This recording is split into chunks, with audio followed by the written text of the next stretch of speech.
Hi everyone. முஸ்லிம்கள் தொடர்பான விவகாரங்களுக்கு தான் பொறுப்பல்ல என பிரதி அமைச்சர் முனீர் முலஃபர் கூறியுள்ளார். முஸ்லிம்களின் பிரச்சினை தொடர்பாக வேறு அமைச்சர் இருக்கின்றார். முஸ்லிம்களின் பிரச்சினை தொடர்பாக அரசு என்னிடம் வினவினால் மாத்திரமே எனது நிலையை கூறுவேன். முஸ்லிம்களின் தனியார் சட்டம், திருமண சட்டம் தொடர்பாக பாராளுமன்றத்திலே பேசப்படுகின்றது. எனவே முனீர் முலஃபர் கூறுவதை போன்று இவர்களிடம் எதுவும் கேட்காத நிலையில் மௌனம் காப்பார்களா என்ற கேள்வியும் எழும்பியுள்ளது. தற்போதைய தேசிய மக்கள் சக்தியின் முஸ்லிம் பாராளுமன்ற உறுப்பினர்கள் ஊமைகளாகவே செயற்படுவார்களா என்ற கேள்வியும் எழும்பியுள்ளது.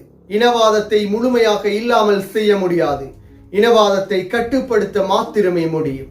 எந்த அரசாங்கத்தின் தீர்மானங்களும் 100% சரியாக அமையும் என கூற முடியாது. இவ்வாறான கருத்துக்களை பிரதி அமைச்சர் முனீர் முலஃபர் கூறியுள்ளார்.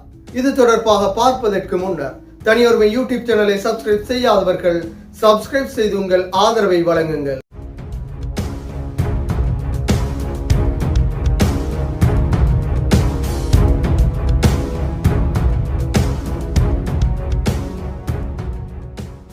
இலங்கையில் புதிய அரசாங்கம் அமைத்ததில் இருந்து முஸ்லிம்களில் யாருக்கும் அமைச்சு பதவி வழங்காமை மிக பெரும் விமர்சனமாகவே காணப்பட்டது. யாருக்கும் இன அடிப்படையில் அமைச்சுக்கள் வழங்கப்படவில்லை, தகுதி அடிப்படையிலே அமைச்சுக்கள் வழங்கப்பட்டதாக அரசு தரப்பிலே விளக்கம் வழங்கப்பட்டது. என்றாலும் தகுதி அடிப்படையில் வழங்கப்பட்டதாக கூறப்பட்டாலும் தற்பொழுது சபாநாயகரின் பட்டமே கேள்விக்குறியாகியுள்ளது. அதே போன்று இது தொடர்பாக எதிர்க்கட்சி பாராளுமன்ற உறுப்பினர்கள் குறிப்பிடும் பொழுது, அதில் முக்கியமாக இம்ரான் மஹ்ரூப் குறிப்பிடும் பொழுது, முஸ்லிம்களுக்கான அமைச்சு பதவி வழங்குவது தகுதியின் அடிப்படையிலோ முஸ்லிம்களுக்கான அமைச்சு பதவி வழங்குவது இனவாதம் கிடையாது, முஸ்லிம்களுக்கான குரல் என கூறியிருந்தார். என்றாலும் முஸ்லிம்களுக்கு அமைச்சு பதவி வழங்கப்படாத நிலையில் ஒரே ஒரு பிரதி அமைச்சராக முனீர் முலஃபர் நியமிக்கப்பட்டிருந்தார். என்றாலும் அவருடைய தற்போதைய கருத்துக்கள் மிக பெரும் சர்ச்சையான கருத்துக்களாகவே காணப்படுகின்றது. முஸ்லிம்களின் பிரச்சினைகள் விவகாரங்கள் தொடர்பாக நான் எந்த தலையீடும் செலுத்த மாட்டேன் என கூறியுள்ளார். அதில் மிக முக்கியமாக முஸ்லிம் பண்பாட்டு அலுவல்கள் திணைக்களம் தொடர்பாக எந்த தலையீடும் செலுத்த மாட்டேன் என கூறியுள்ளார். அதே போன்று முஸ்லிம்களின் விவகாரங்கள் பிரச்சினைகள் தொடர்பாக அரசு தன்னிடம் வினவினால் மாத்திரம் தனது நிலைப்பாட்டை கூறுவேன் என கூறியுள்ளார். இவ்வாறானவர்களை அம்முஸ்லிம் சமூகத்திற்கான குரலாக, முஸ்லிம் சமூகத்தின் தலைவர்களாக நாம் கூற வேண்டிய நிலை ஏற்பட்டுள்ளது என்ற சந்தேகமும் எழும்பியுள்ளது. ரவுப் ஹக்கீம், ரிஷாட் பதூதீன் என பலரை விமர்சித்திருந்தோம். பாராளுமன்றத்திலே முஸ்லிம்களுக்கான குரலாக சரியான முறையில் ஒலிக்கவில்லை என்ற காரணத்தினாலே விமர்சித்திருந்தோம். என்றாலும் இவருடைய கருத்து கேளிக்கையான கருத்தாகவே காணப்படுகின்றது. ரவுப் ஹக்கீம், ரிஷாட் பதூதீனை போன்றும் இவர்கள் குரல் கொடுக்க முன்வரப் போவதில்லை என்பதையே இது வெளிப்படுத்தியுள்ளது. அதே போன்று முஸ்லிம்கள் தொடர்பான முஸ்லிம்களின் தனியார் சட்டம், திருமண சட்டம் தொடர்பாக பாராளுமன்றத்திலே பேசப்படுகின்றது. இவ்வாறான நிலையில் பாராளுமன்ற உறுப்பினராக பிரதி சபாநாயகராக இருக்கும் நிலையில் இவர்களிடம் வினவாத நிலையில் இவர்கள் பதில் கூற மாட்டோம் என கூறினார்.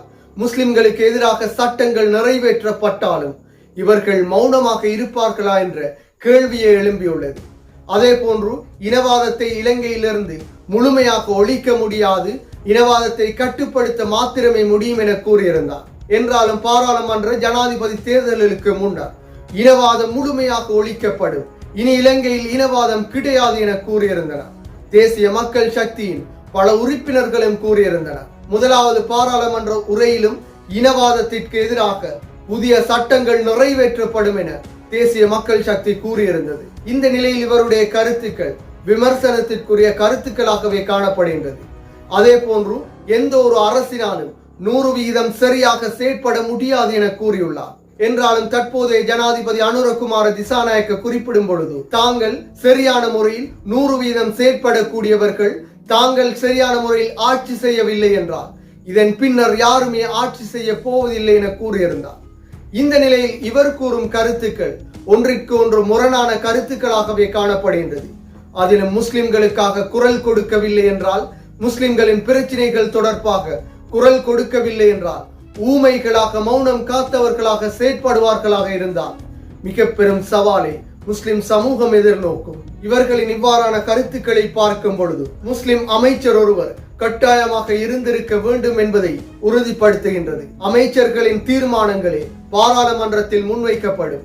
எனவே அமைச்சர்கள் தீர்மானம் எடுத்து முனீர் முலஃபர் போன்றவர்களிடம் வினவாமல் பாராளுமன்றத்தில் முன்வைத்தால் இவர்கள் மௌனம் காப்பார்களா என்ற கேள்வியும் எழும்பியுள்ளது. தேசிய மக்கள் சக்தி சார்பாக தெரிவு செய்யப்பட்டுள்ள முஸ்லிம் பாராளுமன்ற உறுப்பினர்கள், அதே போன்று தமிழ் பாராளுமன்ற உறுப்பினர்கள் கட்சி சார்பாகவே கட்சியின் அடிப்படையிலே தெரிவு செய்யப்பட்டுள்ளனர். எனவே இவர்கள் மௌனம் காத்தவர்களாக ஊமைகளாகவே செயற்படுவார்களா என்ற கேள்வியும் எழும்பியுள்ளது. இவர்களின் பதவிகளை காத்துக் கொள்வதற்காக அரசுக்கு எதிராக செயற்படுவதற்கு அஞ்சுவார்களா என்ற சந்தேகமும் எழும்பியுள்ளது. எதிர்காலத்தில் முஸ்லிம்களுக்கான குரலாக அரசில் முஸ்லிம்கள் இருந்தும் இல்லாமல் செல்லும் நிலைமை ஏற்படுமா என்ற சந்தேகத்தை ஏற்படுத்தியுள்ளது. என்றாலும் பொறுத்திருந்து பார்ப்போம் என்ன மாற்றங்கள் ஏற்படும் என்பதை. மீண்டும் ஒரு வீடியோ பதிவில் சந்திக்கும் வரை தனியொருமை யூடியூப் சேனலை சப்ஸ்கிரைப் செய்யாதவர்கள் சப்ஸ்கிரைப் செய்து உங்கள் ஆதரவை வழங்குங்கள்.